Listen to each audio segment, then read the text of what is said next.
But Man City this season couldn't have gone much worse. They're trophyless for the third successive campaign and failed to build on last season where they fell short of the WSL title only on goal difference. In this video, we look at whether injuries can be blamed for such a terrible season or whether there are deeper issues for the citizens. This is our answer to what's gone wrong at Man City this season.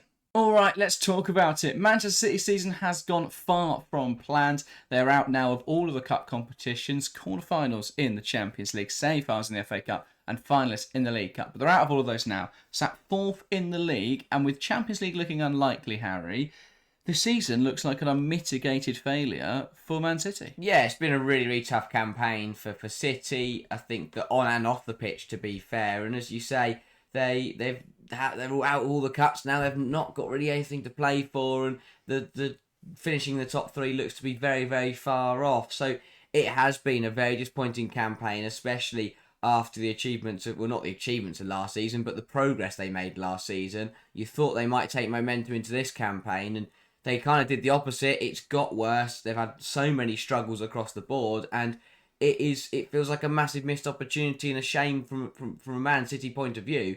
They will be very frustrated that they thought they could have gone and done something this year, and it has very much been the opposite of that. Yeah, well, I think they've been looking at last season where they were obviously runners-up in the league, only lost the title on goal difference. They've been looking at last season, hoping to build on that this year. But for a number of reasons, that hasn't exactly panned out. And we're going to get into some of those today. We're going to discuss where City are at now and how important this summer and actually the last 4 games this season are for Manchester City. I want to start, though, by talking about injuries, because that is the big thing with Man City at the moment. Everybody is injured. Everyone's talking about that. So let's talk about that, because it's the obvious caveat to why the performance has been this season. And so, looking at the graph on screen now, this looks at City's over-reliance on key players. So, do excuse the if it doesn't make a lot of sense. Worked hard on this, but there are a number of colours. So the more red the colour on the dot of the player, the more minutes they played in that game. Anything blue suggests they didn't play at all in that game. And as you can see from the graph, there's not a lot of blue. I think this shows that City don't really rest their key players out. Yeah, exactly that. City have had a massive problem with just rotating and using the same starting 11 over and over again, or the same 12 or 13 players in every single match, and that is evident that you can see there clearly that they do just recycle through the same players, and the same key players are playing every single minute. And when you look at other top clubs, they don't do that. They freshen up for all the competitions. So for City, it's been a massive issue where they've just not utilised the squad that they have. Yeah, I mean, you've only got to look at Hemp and Greenwood. Throughout the first half of the season, Hemp got a rest. Greenwood didn't get a single rest. Both of them had suffered long-term injuries by the turn of the year. And you look at it, and it's just the consistent 90 minutes with very little rest in there. The same for Khadija Shaw.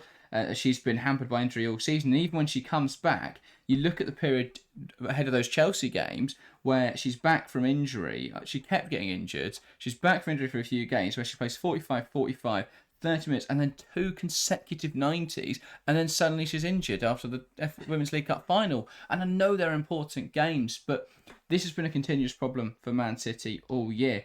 Firmino, very similarly, was injured for West Ham and Aston Villa, came back and played the League Cup final, played 80 minutes, came off injured. And so it was injured after that game and hasn't played since. And there's just been that consistency with them overusing players, rushing players back from injury and then re-injuring them. And the problem is, it all stems from City's lack of squad depth. Because there's less players to rotate, and also because they don't want to rotate, and I guess lack of quality in squad depth, it means that they will play players until they can't anymore, but until they get injured, and then they'll bring someone else in who then has to play because the other players in the squad are injured. And so it's just a continuous cycle of players getting injured. I mean, Mary Fowler picked up an injury in the most recent game, the Manchester Derby in the FA Cup, and she had to play that game, despite the fact she'd played consecutive 90s for a while. She had to play that game because there weren't any other attackers. And so the problem now for City is this just keeps accumulating, and more people keep getting injured because they didn't rotate earlier in the season. and now they're stuck in this cycle of just wearing players down and praying the ones that are injured come back as quickly as possible. Yeah. But that's why we saw City for 60 minutes at the weekend play a front line of Lily Murphy, Caroline and Kasparai in an FA Cup semi-final. And the problem is they ran players down. I mean, look at the St Paulton Hammarby games earlier in this season. Greenwood played 90 minutes against St Paulton and Hammarby. Both of the Hammarby games in the first St Paulton game. In the second game, she came on and played the second half. And that doesn't make any sense. Why they had to bring her on in that occasion. Khadija Shaw, she played 45 minutes in the first St Paulton game, both the 90s against Hammarby, and then was injured before the St Paulton game. So couldn't feature in that one. Viviana Miedemar injured throughout all of them, but she's been. I think with Miedemar it's a bit of extraneous because she didn't have a whole load before she then got injured. But the problem is once she came back from injury, they then had to play her so much. Yeah. She's then obviously got into an international duty. But I think that one is a little more out of City's control. But what this goes to show, and it's not an exact science, but City have overused players this season. And I think when they're looking at the end of the season, why have they got all these injuries? I think they'd have to look back and say, well, that has to be a contributing factor. The fact the squad isn't deep enough and that the quality isn't there in depth, that the manager doesn't feel that they can rotate them. Regardless, I still feel that there was more to be done. They could have rotated more heavily. I think Gareth Taylor, that massively falls on him and his lack of trust in his squad. But again, that also then looks at the recruitment staff, because if the manager doesn't trust half of his squad to go and play, why are they there? And so, yeah, it's been a really difficult situation. Obviously, now we've seen players like Lily Murphy and Gracie Pryor step up. I think Pryor and Murphy both done really well. I was really confused by Steph Houghton's comments on Sunday where she said, should Gracie Pryor really be playing in a game like this? I think it was just the way she phrased it, because maybe Gracie Pryor shouldn't be playing an FA Cup semi-final, but she's shown to be good enough to be able to compete at that standard. But Nick Cushing was asked about injuries in his post-match press conference. I think he put it quite well, saying 100% that needs to be addressed in the summer. With so many injuries, they can't all be bad luck, but they can't all be down to bad practice. So a little bit of both, and I think that probably is the best way to look at it. Yeah, I think that the point he's making is very, very good. The problem is there's no backing behind it, because there's a very, very good chance that Nick Cushing won't be there in the summer. So what he's basically saying is that someone else needs to look at it in the summer. Whether that will happen, we don't know. Well, but I do wonder if this hints towards him wanting that job full time, or what, it depends how you look at it. Maybe. He says we 100% need to address it. We need to address it in the summer. That was the words he was using. We need to look at this over the summer. Now, whether we is Nick Cushing and the staff, or whether we is Manchester City, it's not certain either way. I thought when he came into the role, it was quite apparent he only wanted to be an interim basis and wasn't looking at it long term. I think for City, going back to Nick Cushing, it feels like they're just going back to where they were a few years ago. Yeah. And I think Cushing, again, if given a job in the men's game, would jump at the chance. So I'm not sure it is the best appointment long term, but it's certainly interesting to see him talking in that way, saying we need to look at this, we need to address this. But I do want, it's difficult to say whether he's talking about him and City, or whether he's talking about Manchester City as a club. So, yeah, it's definitely something that City need to look at, though, because injuries have been a huge problem this season. But again, I think a lot of it comes down to that lack of squad depth, that lack of rotation, and that willingness to rotate that squad. They only made signings. They only increased squad depth when they were forced to. We didn't see a slow and steady introduction for Murphy and Pryor. They could have played across those Bolton games. Why is Clear Shaw leading the line? So why don't you start Lily Murphy? Those kind of youngsters didn't come in until they were at breaking point and they had no other options. They didn't sign. They went into the season with 3 centre halves. That's not including Pryor. And then they only signed one in January when they had no other options. They had to go and get Knack. They only signed a Hasagara backup in January. They only went and signed a backup, a player to rotate in the front line in Caroline in January. They didn't go and future plan. They waited and waited, and then once they got into the new year and went, well, we've got no players left, then they made the signings. The signings, the backups and the rotation players should have come 6 months earlier. I'm not saying those exact players. Obviously, Caroline would have been available and things like that, but even January they didn't do enough. No, they got one in player in each to cover each position. That's not good enough. Well, yeah, they signed. I know they were unlucky because Nat got injured. The only reason Nat got injured was because she played every game, because they still were left with 2 senior centre halves. I think they had two senior centre halves in Kennedy, two fit senior centre halves in Kennedy and Alexandri. Even then, I think Alexandri's more of a fullback, and they know Alexandri's leaving this summer. So what was the harm in going and getting two centre backs in January, if they were going to let Kennedy go? Yeah, and that was the other thing. That was a really bizarre decision to let Kennedy go and bring Knack in, because you've not solved anything there. You've just swapped who you've got, and Knack's probably better than Kennedy. But I think they'd rather have Kennedy right now to be able to rotate the squad more than not have Kennedy. Kennedy's better than nothing. Well, exactly. And I know there was frustration around her, but she's still a capable footballer. So, yeah, I think that one's really weird. Bringing in a Yama, she's not played. I mean, I didn't include Hasagara on this graph because she's not been injured this season. It would just be a line of red. Yeah. She's played every minute pretty much. I think she had one rest. She didn't play the Ipswich Town game. And there's probably a game in there where she's been subbed off. But she's played so many minutes this season. It's a miracle she's not got injured, because if she did, City would look even worse, which is crazy to think about, because they already look like a very depleted squad. But yeah, same occurs in the front line. They've gone. The problem is in the front line, a lot of their players cover two positions. So they go, it's all right, we don't need to buy a backup striker because Viviana Miedemar's here. But the problem is Viviana Miedemar is your starting and rotation midfielder, but also your second striker. And so when she gets injured and Shaw gets injured, suddenly you don't have a striker. Oh, but it's all right, Fowler will play there. But Fowler's your starting winger or your cover winger. And so suddenly it just keeps mounting up. Oh, Park can cover the wings, so that's all right. But Park's playing every minute in midfield. Yeah. And so this is the issue. Everyone in that front line, or who could play in that front line, has a different role somewhere. And so that's why these injuries have accumulated, because you can't rest enough players every week because there aren't enough players there to use. And they didn't bring, if they weren't going to go and sign players either last summer or January, then they had to integrate the youth quicker. And all we saw was fleeting minutes for Lily Murphy, fleeting minutes for Gracie Pryor, and Cody Thomas. Obviously, Cody Thomas now injured as well, which doesn't help. But those two should have been used more. I mean, even they signed Laura Weinreuter in January on loan. She's barely played this second half of the season. So City will complain they've been incredibly unlucky this season, but I think they've got to look at how they can rotate their squad more effectively, how they can lessen the load on their players, what they're doing in training, because again, that's something we can't observe, but it's something that's got to be looked at by Manchester City as to why they're getting so many injuries, because it's not the biggest problem in women's football at the moment seems to be ACL injuries. Man City haven't had any this season. No. All of their injuries have been other injuries, but it's not like they're all getting players for the same injury. It's just so many different injuries.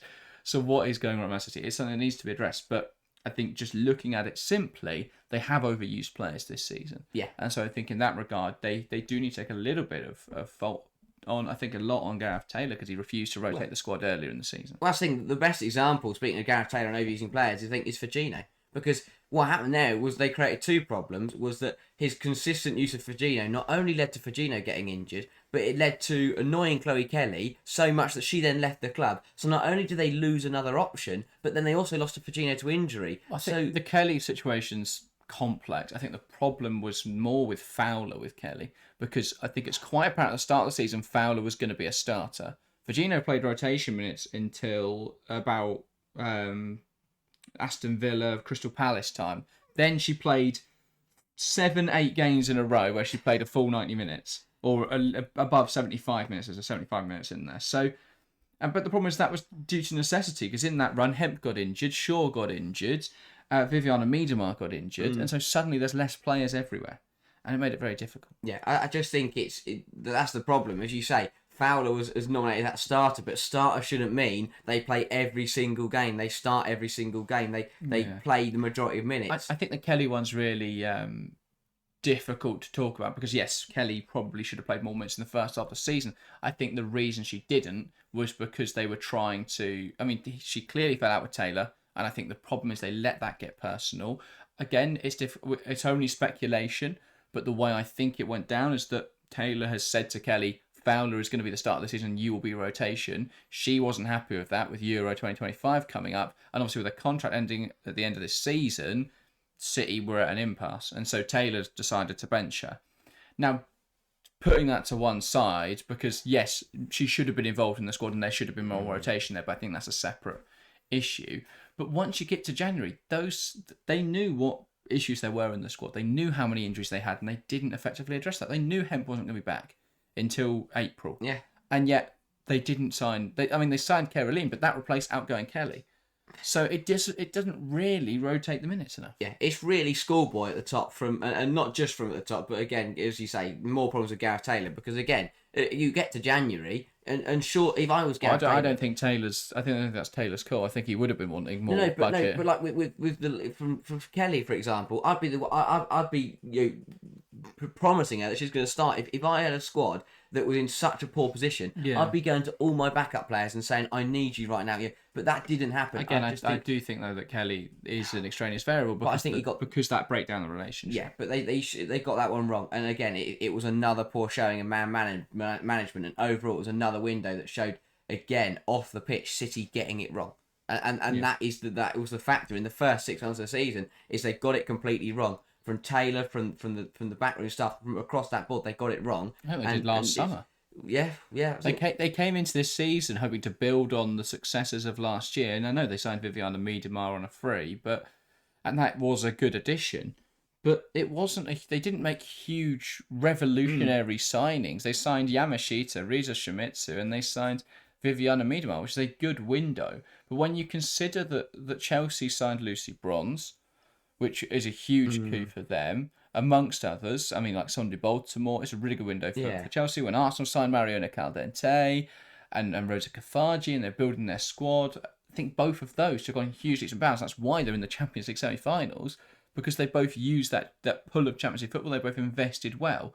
Man City signed an ageing superstar, and Viviana Miedemar is still a very good player, but her injury record this season shows why perhaps Arsenal weren't as interested in desperately rotating her. I know there was a problem as well between her and Jonas Eidevall, but I think the problem for City is they didn't build on last season. They stagnated, and if anything, they got worse because they took Chloe Kelly out of the equation. I think Virginio's done incredibly well, to be fair, but there's no reason there wasn't a spot for Kelly in this squad. I think, again, I don't think Kelly was happy accepting the fact that minutes would be rotated. But that has to happen at top clubs where Champions League football and getting to the latter stages of all the cups is a necessity. Yeah, and I think that the warning signs were there from last season. We said it again. Hasegawa played every minute last campaign. Shaw picked up an injury last season. Hemp picked up an injury last season. They knew that there was a potential and that cost them in the running. Shaw's injury, probably cost them the title. They could have won the league, and the warning signs were there. So why in the summer, the only backup they went and signed was a goalkeeper? They didn't need a goalkeeper. Why they went and signed a rotation first, to compete with Keating was completely beyond me. That was the one position where I thought they're actually set. They don't need backups. They look pretty good. And Keating's had her moments this season, but Yamashita's not been flawless either. So it's not like they've solved that position now. If anything, it's just created more of a headache there because they've got two players that could play there. But I think the all of the window is really weird for Man City. I don't think they did enough in terms of bringing in backup players, and they left themselves really short on players. I mean, Naomi Lazell as well, really good addition. She could play her across the back line. She's been really unlucky that she got injured in that. She didn't really play until that Barcelona game, and then she picked up an injury and we haven't seen her since until like the last few weeks. But it's just been a really difficult season, therefore, for Man City. Away from injuries, though, we've discussed that caveat. Why has it all gone wrong for Man City? And let's talk Gareth Taylor. Should he have been sacked? No, I think that is an incredible question. It's a $1 million question at the moment. It is. It's a really difficult one because when you on face value, you look at what Nick Cushing's done, and it's one of those where Gareth Taylor couldn't have done worse. And when you take it like that, it does bring questions as to, well, why has he gone? Because you've sacked him, you took a gamble on bringing in Nick Cushing. Fair enough. To be honest, they took a gamble hoping to get... I know, this is what I find... This is, again, what I find weird. Is I don't know whether the sacking was wrong, but whether the appointment was. They went and decided to get a manager that knew the squad, but was renowned for his cup performances and winning trophies. For one game, he could nail it. So the appointment felt like they were putting all their eggs into the FA Cup and the League Cup and hoping they'd get a trophy. That didn't happen. Yeah. But the other problem was, the whole point of sacking Gareth Taylor was apparently due to league performance and because they wanted to get into the top three. If that was the case, why did they bring in Cushing? Because he isn't the type of manager that's going to build you up to a league form to get you back into that top three. But also, you look at who played what games. They clearly prioritised the League Cup final and the 2 Champions League fixtures over that league performance. So the reason for sacking Taylor was really bizarre. I think as well, to sack a manager before a cup final is really poor. Yeah. And actually, if they just waited and then give him the cup final, he either wins it, in which case brilliant, and then you go into a run of Chelsea games and you keep him, or you let him have that League Cup final. If he loses it, then you've got that good excuse of, well, he's lost to Chelsea in this, we're out of the League Cup now, we have to make a change. But they didn't give him that opportunity. And I think obviously you can say it with the benefit of hindsight, but I think I said it in the in our video when we spoke about Taylor getting sacked and Cushing coming in before the final, that it was a really weird decision and it was unfair on Taylor. And with the benefit of hindsight, you look back and say, well, Taylor physically couldn't have done worse than Cushing's done in this run. And so to disrupt everything, to bring in Nick Cushing at the end of this season, it wasn't worth it. Ultimately, it wasn't worth it. And yeah, there were problems with Gareth Taylor. I think his football at times was too stagnant.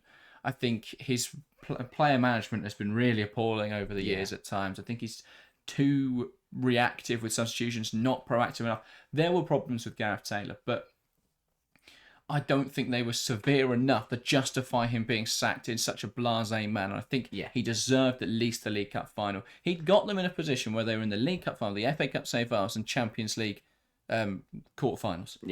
That's not a coincidence. That wasn't luck. He did well in those competitions. He knocked clubs like Arsenal and Manchester United out of the League Cup. They beat Barcelona. They beat Barcelona in the Champions League group stage. There were games this season where he did incredibly well, and I think maybe he wouldn't have beaten Chelsea and knocked Chelsea out of the Champions League. Maybe he wouldn't have won the League Cup game. Maybe he wouldn't have won any of them.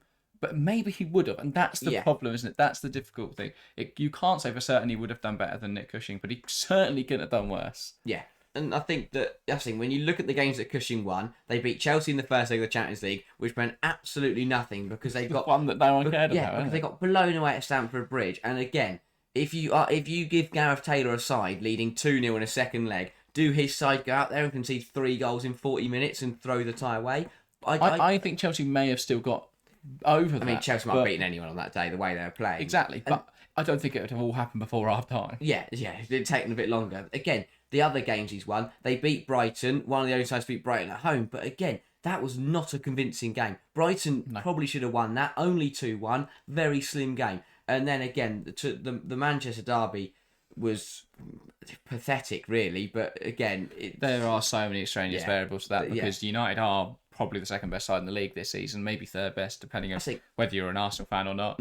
But I think United have done incredibly well this season. They're a difficult side to beat, and without your starting attackers, that was going to be very difficult. But the problem for City now is they go into this summer with what happens now. Yeah, they have no idea. As we say, we have no idea. Cushing, sometimes he talks like he wants to stay, and then others it seems like he's just here to do a job. But even so, I'm not sure he's the man for the job. No, I don't think he is, and that's the thing. And again, it depends the way you look at it, because you could, as we've mentioned, this run where they played Chelsea 4 times, Brighton and Man United. People will look at that and they'll go, "Oh, they're really tough games, so it's fair enough that they've only won 2 out of 6 of those ones." But at the end of the day, I think, and the other people, and the way I look at it, is that they are Manchester City.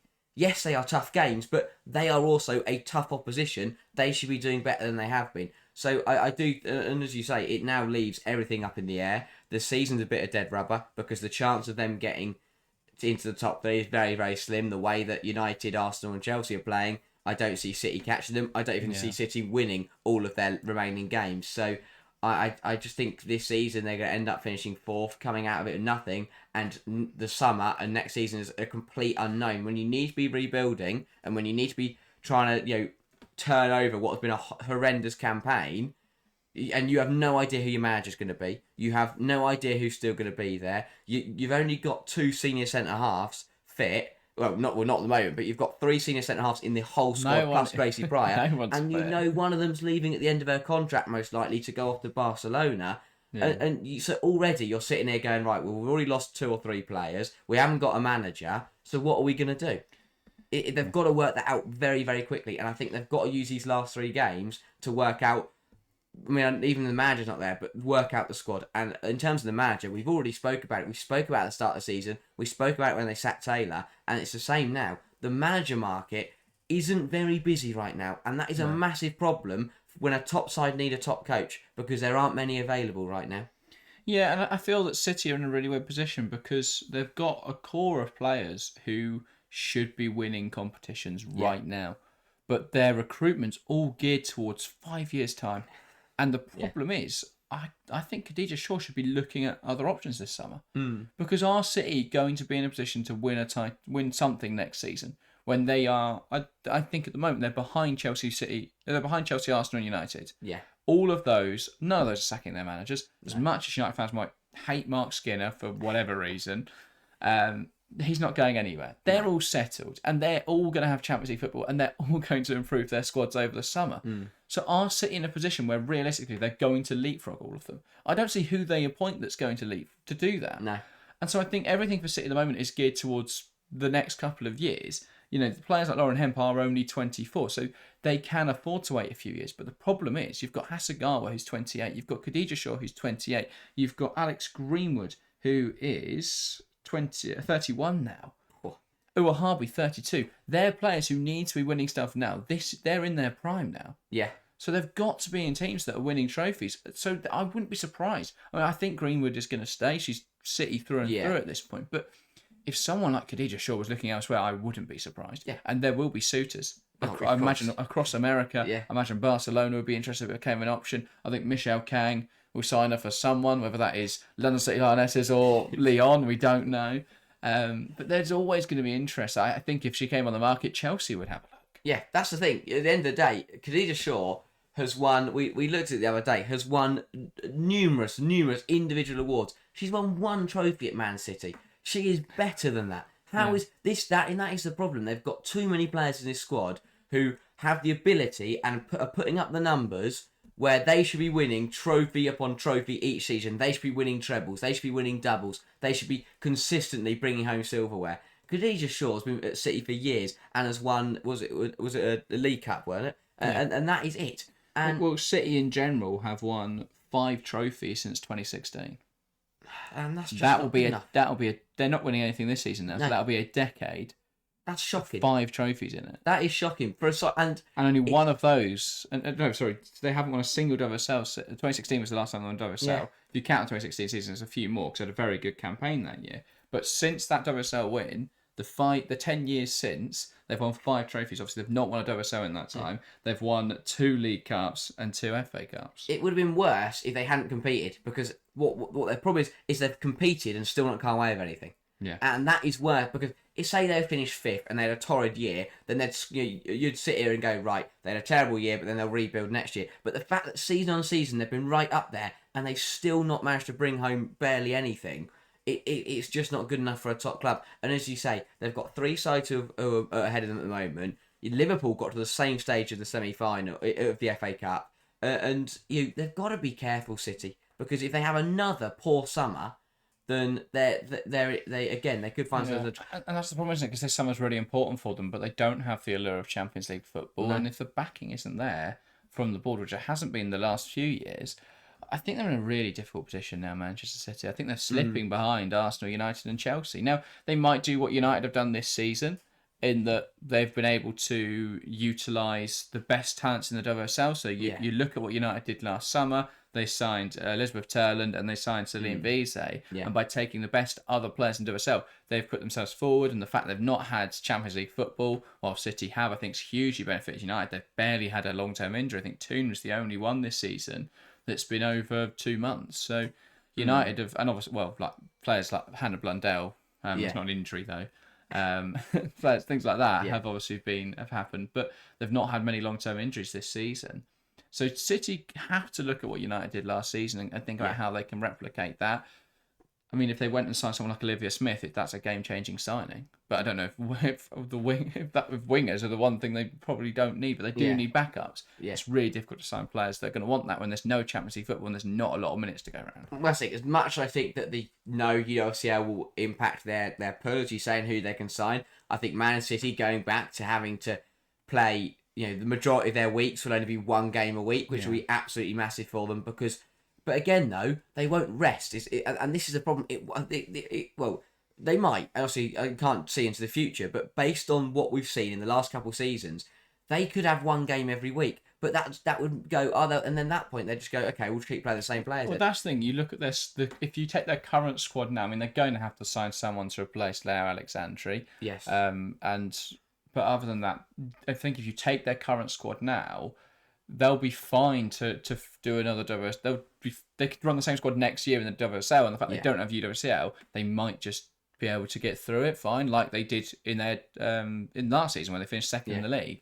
That was fine, but the problem is once you get that championship football and there's so many more minutes, you've got to improve. So, and they didn't. They stood still, and the problem is if you stand still in football, you end up moving backwards because everyone else is coming forwards. And so City have got to be proactive this summer. Obviously, the Euros complicates things when you're going through a rebuild because no one's going to want to move until after the Euros because everyone's busy playing for their national side. So they've got about a 6-week window after the Euros for the start of the WSL season. That's a really crucial 6-week period. Yeah. But it does mean they've got time to go and get a manager. They've got time to think about that. But again, where they're going to find managers, their best chance for me of picking on a manager is once the Euros is finished and people who underperform sack their coaches. Do you want someone who's underperformed at the Euros? That's the difficulty, isn't it? So, and it's a really, really tough scenario. That's it. At the end of the day, from a non-panicky scenario, they could go and make an unbelievable appointment and have a really strong summer, and they go into next season with a strong squad, with a fully fit squad. And without UWSL football, you'd probably say they'd be able to contend for the title. Yeah, or at least that is so conditional on this summer being important. Personally, get Matt Beard in 5-4-1, lump it along to Peter Shaw, you'll be fine. Just sorted. Big 11 players behind the ball, but that's the thing. They're going to really struggle to find someone. I'll say if they hire someone unbelievable, it could change their fortunes. But who is available right now that is unbelievable? That they're not, because they're tied up to the big clubs. They're not going to leave where they're at. It feels like City are going to end up taking a gamble, and that could, it could massively pay off, but that could massively, cost them. And I just look up and down the leagues, and I think they will struggle to find a coach who's at elite level. And I think it's one of the worst scenarios in football when you get elite players with only a good coach, because that massively impacts your successes in that campaign. Yeah, and it's only going to further frustrate some of those top players who will start to look around at their other options. So it's a tough place for City to be in. I don't think it's all doom and gloom. I think there's still things to be positive about, but they've got so much to address this summer. Yeah. And the problem is you can't fix everything at once. And this has come because they've papered over those problems for years now, especially around that squad depth. So it's a really important time for City. What I will say though is I think they need to trust the youth. They've got such a strong academy, and we've seen players like Lily Murphy and Gracie Pryor and Cody Thomas step up into the first team with no prior senior experience. Yeah, I think the same could be true for Poppy Pritchard. I thought the loan this season to Palace was a waste of time. She's done better out on loan at Newcastle, but still you'd want her to be in a position where she's playing 90 minutes every week. Yeah. And at the top level, which that hasn't happened this season for her. So, I think they could just better in like they have with Lily Murphy this season. That could be something they look at next season. But I think the decision in January to loan her out when they didn't have a senior striker that was fit at the time was utterly bizarre. Yeah. But there you go. That's been Man City's season. It's been a mess. A lot's gone wrong for City this season. I hope that's covered a lot of it. I'm sure there's something we've not covered. So get involved in the comments below. Give us your thoughts and we'll make sure to reply to them. That, though, is everything from us today. Join us this weekend. We're back for the UWCL semi-finals. Wow. Looking forward to it. Thank you guys very, very much for watching, though. And we'll see you next time. See ya.